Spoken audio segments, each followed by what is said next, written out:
ምክንያት የሆኑ ሰዎች አንዳንዶቹ የበረከት ምክንያት ሆነዋል፣ የደህንነት ምክንያት ሆነዋል፣ የሰላም ምክንያት ሆነዋል፣ የሪኮንሲሊየሽን የእርቅ ምክንያት ሆነዋል። ስለዚህ በህይወት ሳለ የሄደበት መንገድ፣ በህይወት ሳለ የታዘዘው መታዘዝ፣ በህይወት ሳለ ከእግዚአብሔር ጋር ያደረጋቸው ዲሲሽኖቹ፣ የወሰዳቸው እርምጃዎቹ ትውልዱን ኢምፓክት አድርገዋል። እግዚአብሔር የተባረከ ይሁን።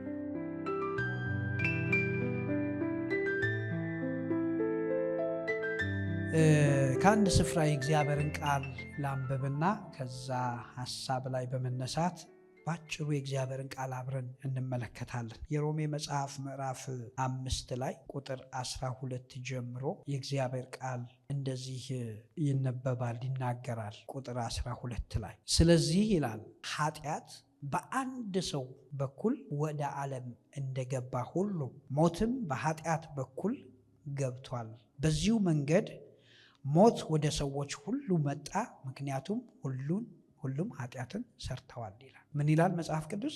ስለዚህ በስንት ሰው ምክንያት? በአንድ ሰው ምክንያት ኃጢአት ወዴት ገባ ይላል? ወደ ዓለም ገባ ይለናል። ከዛ ሞትም ተከትሎ ገባ። አሁንም ሞትም በምን ምክንያት? በአንድ ሰው ምክንያት። በአንድ ሰው ምክንያት። በማን ምክንያት?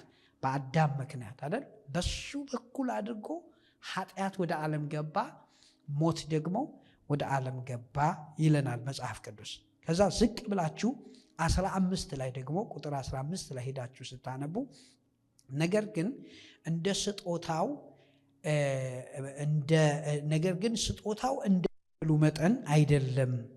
በአንድ ሰው መተላለፍ ብዙዎች ከሞቱ የእግዚአብሔር ጸጋና በአንዱ ሰው ይሆን በኢየሱስ ክርስቶስ ጸጋ የመጣው ስጦታ ለብዙዎች እንዴት አብልጦ ይትረፈረፍ ይላል። እግዚአብሔር የተባረከ ይሁን። አሁንም እዚህ ጋር መጽሐፍ ቅዱስ ምንድን ነው የሚለን? በአንድ ሰው ምክንያት፣ አሁንም በአንድ ሰው ምክንያት ደግሞ ምን መጣ? የእግዚአብሔር ጸጋ፣ ብዙዎችን ከእግዚአብሔር ጋር የሚያስታርቅ በረከት በማን በኩል መጣ ይላል? በአንዱ በክርስቶስ ኢየሱስ በኩል መጣ ይላል። እግዚአብሔር ይባረክ። ሁለቱም ክፍሎችና ሁለቱም ሐሳቦች የሚያወሩት ስለምንድን ነው? ምክንያት ስለመሆን ነው የሚናገረው። አሁን በዚህ ኮንቴክስት ውስጥ አይደለም ዛሬ ልናገር የማስበው፣ ግን አንድ ነገር ላሳያችሁ ነው። በአንድ ሰው ምክንያት ኃጢአት ገባ፣ በአንድ ሰው ምክንያት ሞት ገባ። ከዛ ደግሞ በአንድ ሰው ምክንያት ደግሞ የእግዚአብሔር የጸጋ ስጦታ ለሰዎች ሁሉ ምን አደረገ ይላል? ደረሰ ብሎ መጽሐፍ ቅዱስ ይነግረናል ማለት ነው። ምክንያት ስለመሆን ነው የምትመለከቱት እዚህ ቦታ ላይ። ብዙ ጊዜ በህይወት ውስጥ በጣም ብዙ ጊዜ በህይወት ውስጥ we don't understand የራሳችን ላይፍ የኛ ብቻ ይመስለናል።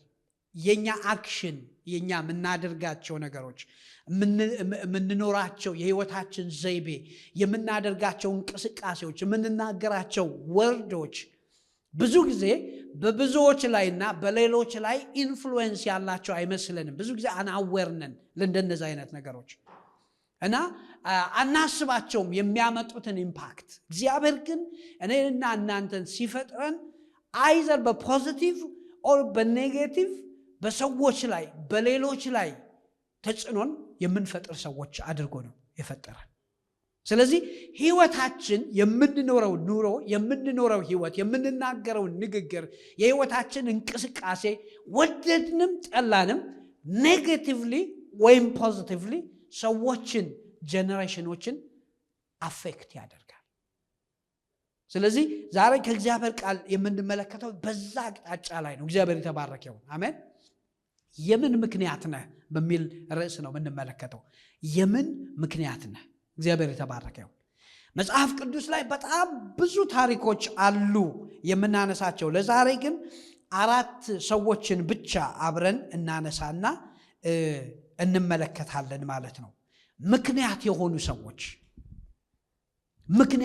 ሰዎች አንዳንዶቹ የበረከት ምክንያት ሆነዋል፣ የደህንነት ምክንያት ሆነዋል፣ የሰላም ምክንያት ሆነዋል፣ የሪኮንሲሊየሽን የእርቅ ምክንያት ሆነዋል፣ የደህንነት ምክንያት ሆነዋል። አንዳንዶች ደግሞ የውድቀት ምክንያት፣ የኬዎስ ምክንያት የሆኑ ሰዎች መጽሐፍ ቅዱስ ላይ አለ። መጽሐፍ ቅዱስ መቼም የእግዚአብሔር ቃል ሲነግረን ሁሉ ለምናችን ተጽፏል ይለናል? ለትምህርታችን ተጽፏል ይለናል። ስለዚህ ከሰዎች ሕይወት ካለፉበት መንገድ ምን እናደርጋለን? እንማራለን። እና 4 ሰዎችን አብረን እንመለከታለን። የመጀመሪያው የምናነሳው ሰው አብርሃምን ነው። የአብርሃምን ታሪክ እንመለከታለን። አብርሃምን ታሪክ መጽሐፍ ቅዱስ ላይ ስንመለከተው ዘፍጥረት ምዕራፍ 12 ላይ ሲጀምር እንመለከታለን። እግዚአብሔር ወደ አብርሃም መጣና አብርሃምን ከዘመዶችህ ከዚህ ከሀገርህ ከሕዝብህ ከምትኖርበት ስፍራ ተለይተህ እኔ ወደማሳይህ ምድር ምን አድርግ ውጣ አለውና እግዚአብሔር አዘዘው። እና ሲያዘው ደግሞ እዛ ውስጥ ሁሌም ደጋግመን እንደምንመለከተው እግዚአብሔር ተስፋን ሰጥቶታል፣ ኪዳንን ገብቶለታል አይደል? እና የገባለት ኪዳን ምንድነው? እባርክሃለሁ አይደል? ፐርሰናለው ባርክሃለሁ፣ ከዛስ አበዛሃለሁ፣ ታላቅ ሕዝብ አደርግሃለሁ፣ ስምህን አገነዋለሁ፣ ከዛ ደግሞ ምን አለው? ለበረከት ትሆናለህ፣ በአንተ ምን ይሆናሉ? አሕዛብ ሁሉ ምን ያደርጋሉ? ይባረካሉ። እና I will make you a cause for a blessing. በአንተ ምክንያት ሰዎች እንዲባረኩ አደርጋለሁ። በአንተ ምክንያት ሰዎች በረከትን እንዲያገኙ ምክንያት አደርግሃለሁ አለው እግዚአብሔር። ለአብርሃም ኢንቪቴሽን ነው የቀረበለት፣ ግብዣ ነው የቀረበለት። አብርሃም እሺ ማለት እምቢም ማለት ምን ነበረው? ምርጫ ነበረው። አብርሃም ግን እሺ አለና ታዘዘ። I don't think አብርሃም ራሱ እየገባበት ያለውን ኪዳንና እየገባበት ያለውን አግሪመንት fully understand ያደረገው አይመስለኝም። how much እግዚአብሔር በሱ ተጠቅሞ ዓለምን ሊባርክ እንዳለ፣ how much ተጠቅሞ በሱ በኩል ሕይወትን ለሰዎች ምን ያህል ከሱ እግዚአብሔርን የሚያመልክ እግዚአብሔርን የሚወድ ከእግዚአብሔር ጋር ኮቨነንት ውስጥ የሚገባ ሕዝብ ከሱ እንደሚወጣ አንደርስታንድ ያደረገው አይመስለኝም። ምክንያቱም አንዳንዴ በሕይወቶቹ ቻሌንጆች ውስጥ ሄዳችሁ ስትመለከቱ እነዚህ ቪዥኖቹ ከእግዚአብሔር የተቀበላቸው ተስፋዎች ሲያንሱበት፣ ግራ ሲያጋቡትና ምንም የማይሆንለት እግዚአብሔር ምንም ያደረገለት በማይመስልበት ጊዜ በቃ ትንንሽ ነገሮችን አብርሃም ሲናገር ታዩታላችሁ። አንድ ጊዜ እንደውም እግዚአብሔር መጥቶ ሪያሹር ሊያደርገው ቃል ሊገባለት አይዞ ከአንተ ጋር ነኝ የተናገርኩትን ፈጽማለሁ ብሎ እግዚአብሔር ሊናገረው ሲፈልግ ምን አለው? ምን ታረግልኛለህ አለው። እግዚአብሔር ምን ታረግልኛለህ? ይኸው ልጅ አልወለድኩም እኔ ገና፣ በቤቴ ውስጥ ያለው ይሄ ባሪያ ምን ሊያደርገኝ ነው? ሊወርሰኝ ነው። ምን ታረግልኛለህ እግዚአብሔር ሆይ? ሁሌ እየመጣ ተስፋ ቃል ትገባልኛለና አንዳንድ ጊዜ በቻሌንጆቹ ሲገባ እንኳን እግዚአብሔር በሱ ሊያደርገው ያለ ትልቅ ነገር ምን እንደሆነ እንኳን ግራ ያጋባዋል። ስለዚህ እግዚአብሔር ምን ያደርገዋል? እጁን ያዝ ያደርግና አውጥቶ ተመልከት ወደ ሰማይ ከዋክብት፣ እግዚአብሔር ይባረክ፣ ዘርህን እንደዚህ ነው ማበዛው፣ እግዚአብሔር ተባረክ ይሁን፣ አሜን። ወደ ምድር አሸዋ ተመልከት ወሰደውና በቃ ፕራክቲካሊ እግዚአብሔር እየወሰደ ትቆጥራቸው እንደሆነ ሞክር፣ እንደዚህ ነው ዘርህን ማበዛው። እና እምነቱ ሲደክምበት ምን ያደርገው? እያበረታው እግዚአብሔር ምን ሲያደርገው እንመለከታለን። ከሱ ጋር መንገድን ሲጓዝ እንመለከታለን። ግን የአብርሃምን ሕይወት በምንመለከትበት ጊዜ መጀመሪያ በአብርሃም ነገር ውስጥ የምትመለከቱት ትረስት የሚባል ነገር ላስት ዊክ ተመልክተናል። በእግዚአብሔር ስለመታመን የተመለከትነዋል ባለፈው። እና በእግዚአብሔር የሚደገፍ በእግዚአብሔር የሚያምን እግዚአብሔርን በቃ የሚታዘዝ እስከ ጥግ ድረስ የአብርሃምን ሕይወት ደጋግመን ስንመለከተው በደንብ ታሪኩን ስታጠኑት አንዱ በአብርሃም ሕይወት ውስጥ ስታንድ አውት አድርጎ የምታዩት ነገር የአብርሃም መታዘዝ ነው። ሳክሪፊሻል የሆነ መታዘዝ፣ ባይገባውም ቢያመውም እግዚአብሔርን ምን ማድረግ? መታዘዝ። አብርሃም የእግዚአብሔርን ፕላን እንኳን ፉሊ ሳያውቅ እግዚአብሔርን ታዞ ካለበት ስፍራ ወጣ። ሂዝ አቲቲዩድ በእግዚአብሔር ላይ መታመኑ፣ እግዚአብሔርን መውደዱ፣ እነዚህ ሁሉ ነገሮች በኋላ ላይ ለሰዎች በረከትን ሲያመጣ እንመለከታለን። ህዝቡ እንኳን የአብርሃም ዲሴንደንትስ እንኳን ለረጅም ዘመን በባርነት ውስጥ በቆዩ ጊዜ እና ድክም ብሏቸው ተስፋ ቃሉ እንኳን ሳይገባቸው ቀርተው በጣም በቃ በብዙ ድካም ውስጥ በነበሩበት ጊዜ God remembered አብርሃም። እግዚአብሔር ተባረከው። እግዚአብሔር አብርሃምን አሰበ። አብርሃም እኮ የለም ሞቷል እኮ ረጅም ጊዜ ሆኖታል እኮ በስጋ ተረስቷል እኮ። ግን እግዚአብሔር አብርሃምን አሰበ። ለአብርሃም የተገባውን ቃል አሰበ። ስለዚህ በሕይወት ሳለ የሄደበት መንገድ፣ በሕይወት ሳለ የታዘዘው መታዘዝ፣ በሕይወት ሳለ ከእግዚአብሔር ጋር ያደረጋቸው ዲሲሽኖቹ፣ የወሰዳቸው እርምጃዎቹ ትውልዱን ኢምፓክት አድርገዋል። ዘሩን ኢምፓክት አድርገዋል። ይህ ሰው የበረከት ምክንያት ሆኖ ተነስቷል። እግዚአብሔር የተባረከ ይሁን። በአንተ ምክንያት ይላል። ፊዚካል በረከቶችን ብትመለከቱ፣ ስፒሪቹዋል ብሌሲንግስን ብትመለከቱ፣ የአብርሃም በረከት በአንተ አሕዛብ ሁሉ ይባረካሉ ማለት እኛ ጭምር ማለት ነው። እግዚአብሔር የተባረከ ይሁን። በክርስቶስ ኢየሱስ ሆነን የአብርሃም በረከት ምኖች ነን? ወራሾች ነን። እግዚአብሔር የተባረከ ይሁን። እሱ የእምነት ምን ሆነ? አባት ሆነ። አባት ፓቴር ማለት አባት ማለት ጀማሪ ማለት ነው። እምነትን ስንመለከት የምንማረው ከአብርሃም ነው። በቃ የብዙዎች አባት፣ የእምነት አባት አደረገው። እንደውም ሮሜ ምዕራፍ 4 ላይ ሄዳችሁ ስትመለከቱ እዛ ቦታ ላይ ሲናገር በቃ ልጅ በሌለው ጊዜ፣ መታመን በማይቻልበት ጊዜ፣ ምንም በቃ ለማመን ደመና በማይታይበት ጊዜ፣ ዘር ሳይኖረው፣ ከዛ በኋላ ደግሞ የራሱ ስጋና የሳራ ማህፀን ሙት መሆኑን በእምነቱ ሳይደክም ተመለከተ ይልና ከዛ ለእግዚአብሔር ክብር እየሰጠ የሰጠውንም ተስፋ ሊፈጽም እንደሚችል አጥብቆ እየተረዳ በእምነቱ በረታ እንጂ ባለማመን ምክንያት በእግዚአብሔር ተስፋ ቃል አልተጠራጠረም ይለናል መጽሐፍ ቅዱስ። ሁለተኛው የምንመለከተው ሰው ዮሴፍ ነው። መጽሐፍ ቅዱስ ላይ ዮሴፍን ትመለከታላችሁ። የዮሴፍም ህይወት በጣም ከልጅነቱ ጀምሮ የእግዚአብሔር አጀንዳ፣ የእግዚአብሔር ሐሳብ የነበረበት ብላቴና እንደሆነ እንመለከታለን። እግዚአብሔር ያሳየዋል፣ ህልም ያሳየዋል፣ ራእይ ያሳየዋል። በህይወቱ እግዚአብሔር ትልቅ አጀንዳ ነበረውና እግዚአብሔር ከልጅነቱ ጀምሮ ኮሚዩኒኬት የሚያደርገው ሰው ነበር ዮሴፍ።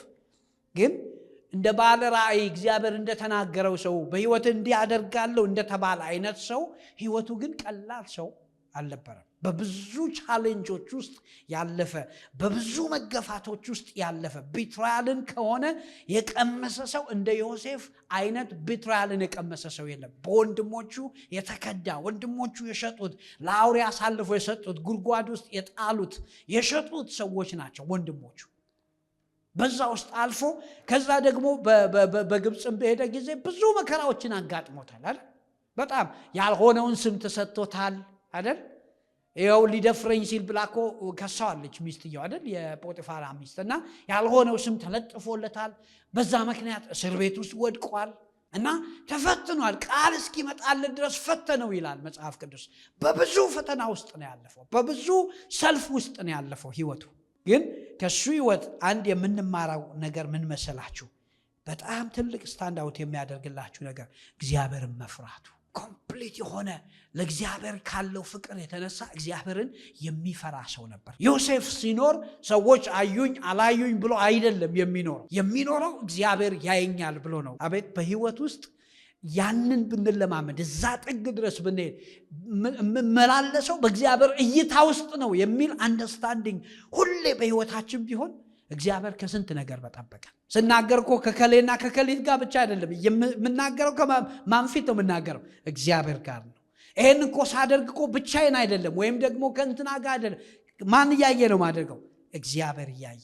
ያ ፐርስፔክቲቭ በህይወታችን ቢገባል በቃ እግዚአብሔር ከብዙ ነገር ይጠብቀናል። ሁለተኛ ስታንድ አውት የሚያደርግላችሁ ሰው ደግሞ ፐርሰን ኦፍ ፎርጊቭነስ ነው። ይሄ ሰው የይቅርታ ሰው ነው። ወንድሞቹ ናቸው እኮ ያን ሁሉ ነገር ያደረጉበት። እና ትዝ ይላቸዋል ዮሴፍ ጋር እህል ፈልገው ነው የመጡት። በረሃብ ጊዜ ነው የመጡት ወንድሞቹ። እና እንደማያውቃቸው ሆኖ ያናግራቸውና ሄዶ ግን ጓዳ ውስጥ እልፍኝ ውስጥ ገብቶ ቢሮ ውስጥ ገብቶ ስቅስቅ እያለ ያለቅስ ነበር። ጌታ ሆይ ወንድሞቼ እንደገና አመጣልኝ። አባታቸው በሞተ ጊዜ ያዕቆብ ልክ እንደሞተ ሲያውቁ በቃ አሁንማ ይበቀለናል፣ የበቀል ጊዜው ነው፣ እሱ እስኪሞት ድረስ ጠብቆ ነው አሁን ሊበቀለን ነው ሲሉ እየሄደ ያጽናናቸው ነበር። አትፍሩ፣ እኔ አልበቀላችሁ።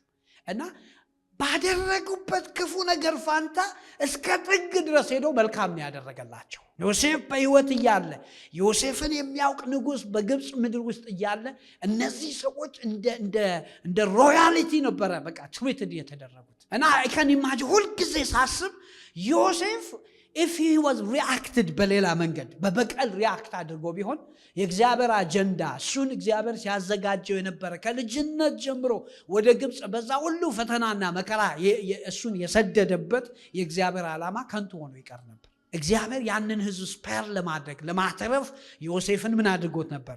መርጦት ነበረ። he was a reason for salvation። እግዚአብሔር ይባርክ። ይሄ ኪዳን ያለው ህዝብ እንዲቀጥል እንዳይጠፋ ሞት እንዳይጎዳው እግዚአብሔር የተባረከ ዮሴፍን ተጠቅሞ አሜን።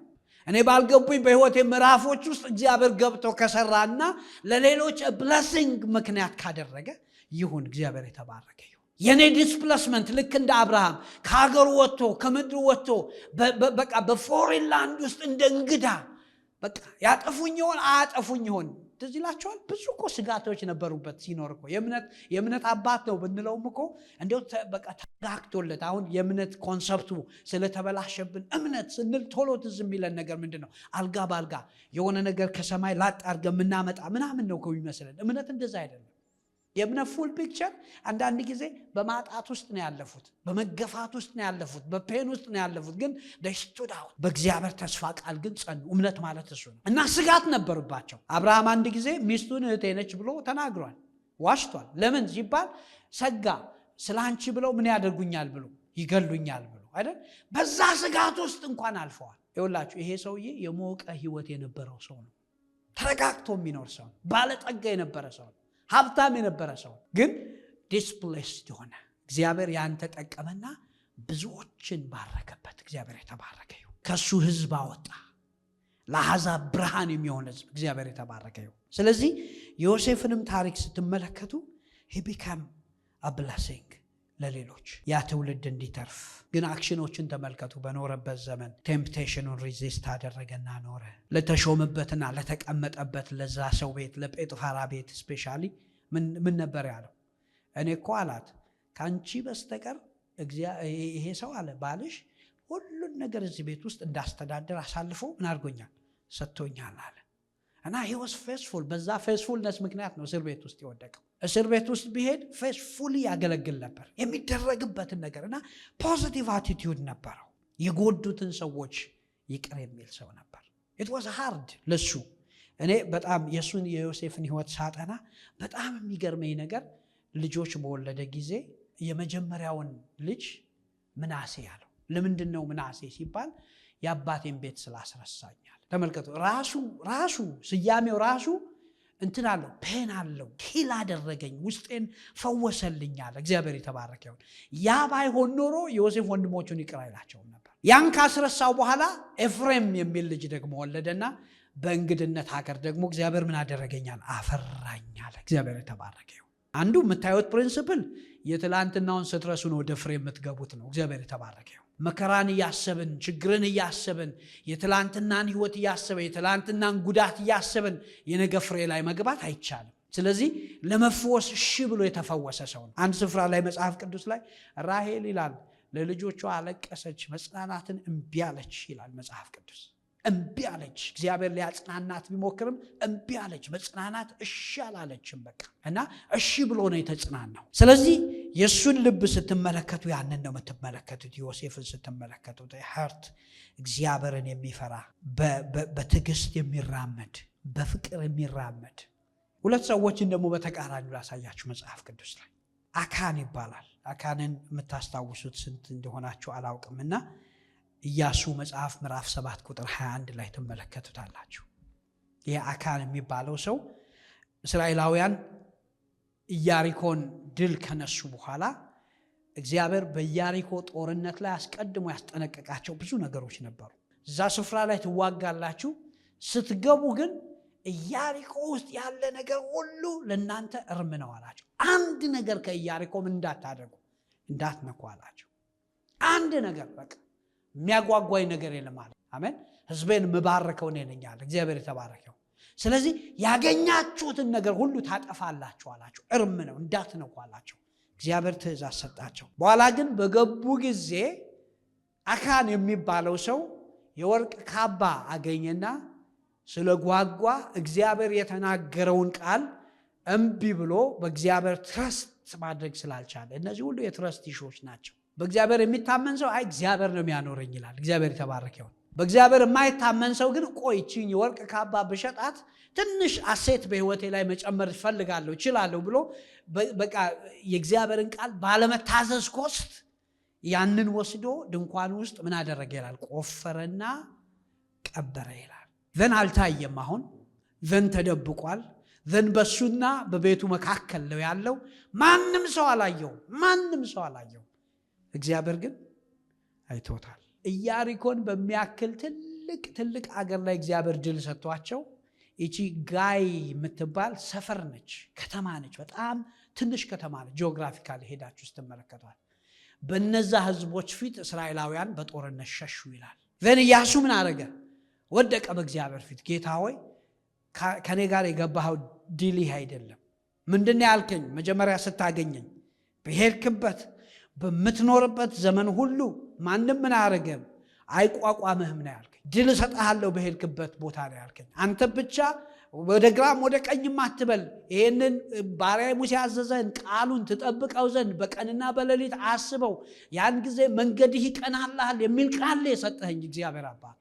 ስለዚህ ይሄ ሽንፈት ከየት ነው የመጣው? ይሄ ውድቀት ከየት ነው የመጣው? ወደቀ በእግዚአብሔር ፊት። እስራኤል እርም ከሆነው ነገር ምን አድርጓል? በድሏል። አካንን እግዚአብሔር ጠቆመው፣ ሂድ አለውና እግዚአብሔር ጠቆመው። አወጡት፣ ያንን ሰው ወርቁን አወጣ። ከዛ በኋላ ያ ሰው ተወግሮ ሞተ ይላል። እና በሱ ምክንያት ግን እሱና ቤቱ ብቻ ወይም የራሱ ቤት ብቻ አይደለም ኢምፓክትድ የሆነው። በሱ ምክንያት እስራኤል በጦርነት ተሸንፏል።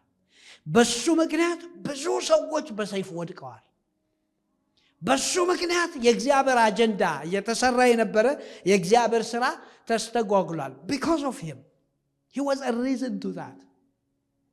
ምክንያት ሲሆን ትመለከቱታላችሁ። አካባቢ ምኑ ነው ወደዛ ይዳረጋቸው?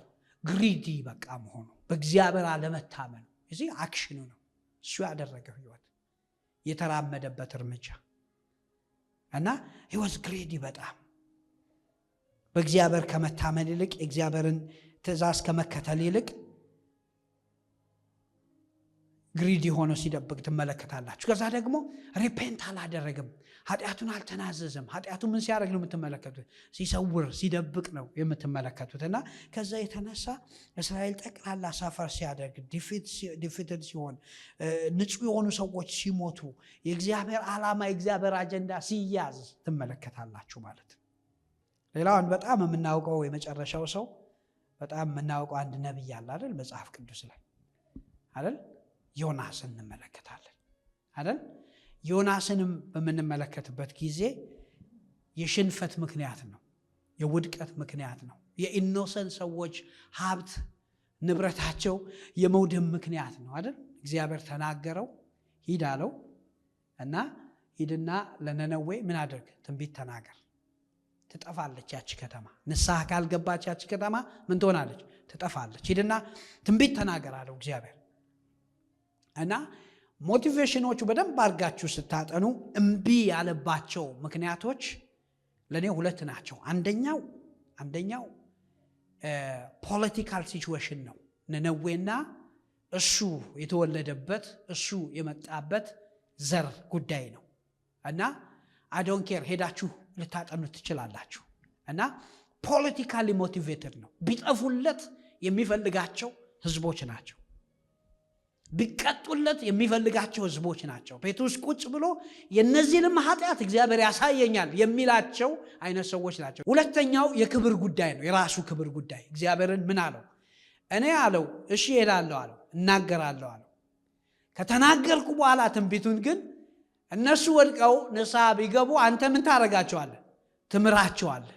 ስለዚህ እኔ ምን ልሆን ነው? ውሸታም ልባለሁ። ስለዚህ ከዛ ሁሉ ህዝብ መጥፋት ይልቅ ዮናስ የሚያስጨንቀው የሱ ሬፑቴሽን ነው፣ የሱ ስም ነው የሚያስጨንቀው። እና ሰምተው በቃ የእግዚአብሔር ምሕረት ማግኘታቸው ጉዳይ አይደለም የሱ ጉዳይ። ስለዚህ በእነዚህ ምክንያቶች የተነሳ ዮናስ መሸሽ ጀመረ ይላል። ወደ ተርሴስ መርከብ ታውቁታላችሁ ታሪኩን አይደል? ተከራይቶ መሄድ ጀመረ። ከዛ ዛም ውስጥ ሆኖ ምንድነው ስራ ከየት የመጣህ ነህ ሲባል አረ እኔ እግዚአብሔርን የማመልክ ሰው ነኝ ነው የሚለው። ግን እግዚአብሔርን የሚያመልክ ሰው አይደለም። ጉዞ ህይወቱ አክሽኑ በቃ ፑሽ ያደረገው ህይወቱን ድራይቭ ያደረገ ያለው ነገር እግዚአብሔርን የሚያመልክ ሰው አይደለም ይሄ ሰው። እና በማን ምክንያት እንደሆነ ንገረን፣ በምን ምክንያት እንደሆነ ንገረን። ጨንቋቸው ወደሱ ከመምጣታቸው በፊት ደግሞ ተኝቷል። በጣም በሰላም ነው የሚተኛው። ይህን ሁሉም ሜስ ፈጥሮ ለጥ ብሎ ነው የተኛውና እነሱ መርከቧን ለማዳን ለመታደግ ያላቸውን ነገር ሁሉ አውጥተው ወደ ባህር ይወረውሩ ነበር። እና የመጨረሻ ሲሆንባቸው አረ ይሄ ሰውዬ ምንድነው ታሞ ነው? ከየት የመጣ ነው? ተኝቷል፣ እኛ ተጨንቀና እሱ አይጨነቅም ምንድነው አሉና ወደሱ ሲሄዱ ነው እንግዲህ ይህን ሁሉ ጉድ ነገራቸው። መጨረሻ ላይ አትሊስት በትንሹም ቢሆን እንግዲህ ንብረታቸው እንትን ብሏል፣ ህይወታቸው እንትን እንዳይጠፋ ምን አለ? እኔ ነኝ ምክንያቱ። ምን አድርጉኛል? ወርውሩኛል። እኔ ብትወረውሩኝ፣ ወደ ውሃ ውስጥ ብትጥሉኝ እቺ መርከብ ሰላም ትሆናለች አለ። እውነትም ልክ አውጥተው ሲወረውሩት መርከቢቷ በሰላም መሄድ ጀመረች። እና ምን እንደሚያሳየን ይሄ ሪዝን ነበር፣ ኮዝ ነበረ። ዛሬ አይ ዶንት ኖ ለምን እንደከበደብኝ ይሄ መልእክት ደጋግሜ አስበው ነበር ሰሞኑን። የምን ምክንያቶች ነን እኛ? የምን ምክንያቶች? የእርቅ ምክንያት፣ የሰላም ምክንያት፣ የበረከት ምክንያት፣ የሌሎች ሰዎች የመዳን ምክንያት፣ ወይስ ደግሞ የተቃራኒው ምክንያቶች ነን? እግዚአብሔር ሲፈጥረን፣ እግዚአብሔር ሲሰራን፣ ስፔሻሊ ደግሞ እንደ ክርስቲያን እንደ ዳኑ ሰዎች የክርስቶስ ኢየሱስ ልብ ለኛ ሲሰጠን እግዚአብሔር እኛን የጠራን የበረከት ምክንያቶች እንድንሆን ነው። እግዚአብሔር የተባረከው። የሌሎች ሰዎች መነሳት ምክንያት እንድንሆን እግዚአብሔር የተባረከው። አይምሰላችሁ የእናንተ ህይወት እንዲሁ ተደብቆ በከንቱ ነገር ተድበስብሶ ተሸፍኖ ዝም ብላችሁ የምትኖሩ የጓዳ ሰዎች አይደላችሁም። እግዚአብሔር እኛ እንደዛ አልፈጠረንም። የኛ ህይወት፣ የኛ ቃል፣ የኛ አክሽን፣ የኛ ንግግር፣ የኛ የምናደርጋቸው ነገሮች በአንድም በሌላ መንገድ ሌሎችን አፌክት ያደርጋሉ፣ ኢምፓክት ያደርጋል። ምድርን፣ ኢትዮጵያን ኢምፓክት ያደርጋል፣ ኤርትራን ኢምፓክት ያደርጋል። ስለዚህ አክሽኖቻችንን እንጠንቀቃቸው፣ ወርዶቻችንን እንጠንቀቃቸው፣ how we live እንጠንቀቅ። እግዚአብሔር የተባረከ። always let's be conscious በቃ በእኛ ምክንያት የሚነሱ ሰዎችን እያየን። this is all I have። በእውነት ዛሬ ያለኝ ነገር ይሄ ነው። ዛሬ እስቲ እንጠይቅ ራሳችንን፣ የምን ምክንያት ነኝ እኔ? when was the last time በቃ ሰዎችን ያነሳሁበት ምክንያት? ጳውሎስ በርናባስ ያስፈልገው ነበር አይደል? የእግዚአብሔር አጀንዳ ነበረበት፣ እግዚአብሔር ሐሳብ ነበረበት እና ግን ኮኔክት የሚያደርገው ሰው ያስፈልገው ነበር እና በርናባስ መጣና አይ ሰው እኮ ትላንት ሰዎችን እየገደለ ወደ እስር ቤት እየጣለ ነበር እንዴ? ልንተባበረው አይገባም፣ ልናምነው አይገባም ሲል ጳውሎስ ነው በርናባስ ነው ጳውሎስን እጁን ይዞ ነው በዚህ ሰው ውስጥ እግዚአብሔር ሐሳብ አለ፣ ይሄ ሰው ተለውጧል ብሎ የነዛን የክርስቲያኖችን የደቀ መዛሙርት የሐዋርያቶችን ልብ እንዲያገኝ እግዚአብሔር ይባርክ ያገዘው እሱ ነው። አሜን። ጌታ የተባረከ ይሁን። ስለዚህ ወይ ለውድቀት ምክንያት ነን ወይ ለመነሳት ምክንያት ነን። እግዚአብሔር የበረከት ምክንያቶች ያደርገን።